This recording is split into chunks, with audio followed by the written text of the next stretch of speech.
আমরা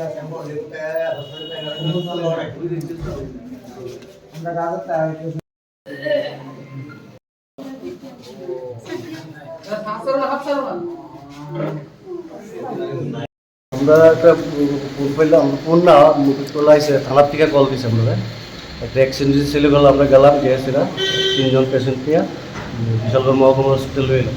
কি এর মধ্যে হয়েছে সংঘর্ষ? তারা নিজে নিজেই বাইক থেকে বেরিয়েছে। তারা 3 জন আসলো বাইকে? হ্যাঁ। কি নাম আহতদের? একজন নাম হচ্ছে দীপক দেবনাথ, লক্ষ্মী সরকার, জয়ন্ত দাস। তাদের অবস্থা কিরকম? দীপক দেবনাথ যে হেয়ার পাও বাইক মানে কি শিলিগুড়া বাজারটা তুই একটা বাইকে আছে, একটা বাইকে 3জন আছে। মানে কি মনে হইতেছে, মানে কি কারণে ঘটনা হয়েছে?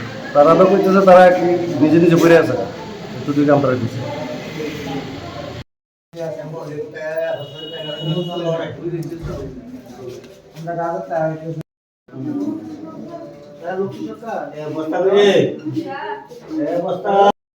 তিনটা আরটিএ পেশেন্টকে ফায়ার সার্ভিস নিয়ে এসে বিশালগড় হসপিটালে। তারা বাইক দিয়ে যেতে আসলো, একটা বাইকে 3জনই সিরিয়াস ইনজুর্ড হয়েছে, ফ্র্যাকচার আছে পায়ে হাতে। তো আমরা এখানে ট্রিটমেন্ট করার পর আমরা পেশেন্টকে জিবি না হলে টিএমসি রেফার